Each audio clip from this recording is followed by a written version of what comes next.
पुण्य सप्ताह प्रत्येक ख्रीष्ट विश्वासी जीवन में एक महत्वपूर्ण भूमिका रचना करिथाए।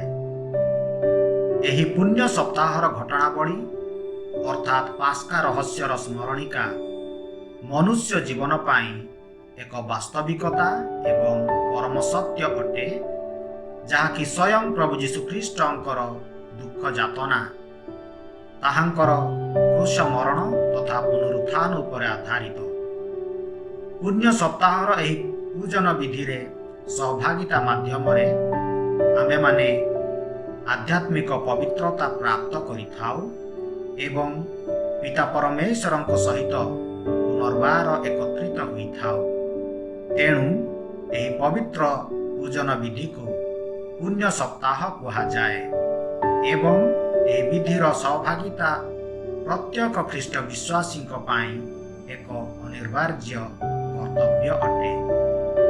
चलित वर्ष 2020 मसीहार पुण्य सप्ताह जुग जुग पाई एक अद्भुत स्मृति स्वरूपे लिपिबद्ध होई रहिबो, कारण मानव इतिहास एपरी एक पुण्य सप्ताह जो अवधि रे विश्वर समस्त राष्ट्रगुड़िक कोरोना वायरस 2019 नामक भयंकर महामारी द्वारा आतंकित। समग्र विश्वर कौनसी एक देश नाही जहाँकि एत द्वारा अस्पर्श। दिवा 2 अप्रैल 2020 सूचना अनुजाई विश्वव्यापी जनसाधारणंकर मृत्यु संख्या हेउची सर्वमोट 51,578। एही महामारीर समाप्त विषय रे समस्ते अज्ञात, कारण यह मनुष्यर यथासंभव नियंत्रण क्षमता को अतिक्रम कर सारी। एथिपाई गिरजाघर, मंदिर, मस्जिद तथा गुरुद्वार इत्यादि समस्त धर्मानुष्ठान, सरकारी और स्वयंचालित संस्था तथा सामूहिक संगठन गुड़िक अस्थायी अवधि पर्यंत स्थगित करा जाइछि। पुण्य सप्ताहर पूजन विधि असंभव सिद्ध होई सारिछि। एभली परिस्थिति रे आम्भे माने प्रभु जीशुख्रीष्टंकर दुख जंत्रणा और मृत्यु सहित एही भयंकर महामारी रे पीड़ित और परलोकगत भाई और भौणी माननकु स्मरण करू। तेबे एही दुख आम माननक पाए क्रूश जंत्रणार समकक्ष, किंतु आमर दृढ़ विश्वास कि जो प्रभु जीशुख्रीष्ट निजर दुख जंत्रणा एवं मृत्यु द्वारा मृत्यु पर विजय प्राप्त करी पुनर्जीवित होई आम मानक निमंते अनंत जीवनर द्वार खोलीदेले, सही प्रभु जीशुख्रीष्ट वर्तमान समग्र मानव जाति को एही महामारी उद्धार करी अनंत जीवन प्रदान करिवे। तेबे पुण्य सप्ताहर अवधि समय रे आतंकिततार सहित महामारीर बलय भितर आबद्ध होई आम मानकर मानस पटरे झलसी उठे प्रभु जीशुख्रीष्टंकर सही दारुण चित्रपट एवं आम मानकर कर्णपटरे प्रतिध्वनि हुए ताहांकर निराश भरा क्रंदन। हे पिता, जदि संभव ताहाले एही पानपात्र को दूरेई नियो, किंतु मोर इच्छा नाही बरं तुमर इच्छा पूर्ण हेउ। लोकलिखित सुसमाचार 22 अध्याय 42 पद।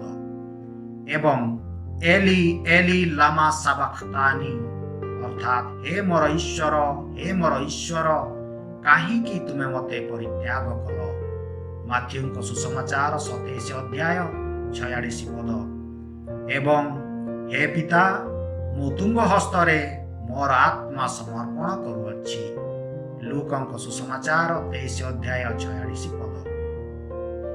एही दिव्य वचन गुड़िकर सारमर्म एही कि मृत्यु समस्तंक पाई सुनिश्चित, किंतु आम मानंकु मन रखिबा एकांत आवश्यक कि मृत्यु सम्मुखरे केवल मात्र मनुष्यर भौतिक शरीर नतमस्तक होइथाए, किंतु मनुष्यर आत्मा कदापि नुहे, कारण आत्मा तो परमात्मांकर एकांश, जहाँकि शरीर त्याग करी निजर सृष्टिकर्तांकर शरण रे ଅନନ୍ତ କାଳ ପାଇଁ ଆଶ୍ରୟ ନେଇଥାଏ, ଯାହାକୁ ଆମ୍ଭେମାନେ ପୁନରୁତ୍ଥାନ କହିଥାଉ।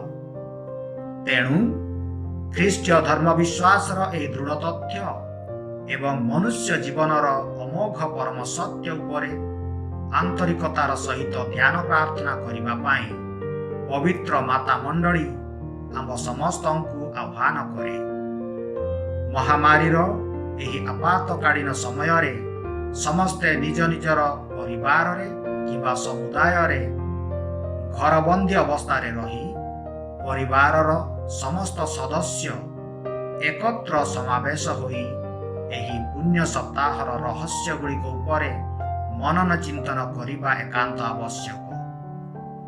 ତେବେ ଏହି ପ୍ରକାର ବ୍ୟକ୍ତିଗତ, ପାରିବାରିକ କିମ୍ବା ସାମୂହିକ ପ୍ରାର୍ଥନା ହେବ ଆମ୍ଭମାନଙ୍କ ପାଇଁ ପରମେଶ୍ୱରଙ୍କର ସୁରକ୍ଷା କବଚ ଏବଂ ଆମର ମାନସ ପଟରୁ କିମ୍ବା ହୃଦୟ ଗହରୀରୁ ମୃତ୍ୟୁ ତଥା ଏତାଦୃଶ୍ୟ ସମସ୍ତ ଆତଙ୍କ ଏବଂ ଡର ଅଚିରେ ଶୂନ୍ୟ ବିଲୀନ ହୋଇଯିବ ଏବଂ ଆମ୍ଭେମାନେ ଧୈର୍ଯ୍ୟର ସହିତ ସାଧୁ ପାଉଲଙ୍କ କଣ୍ଠସ୍ୱରରେ କହିପାରିବା, କିଏ ବା ଆମକୁ ଈଶ୍ୱରଙ୍କର ପ୍ରେମରୁ ପୃଥକ କରିପାରିବ?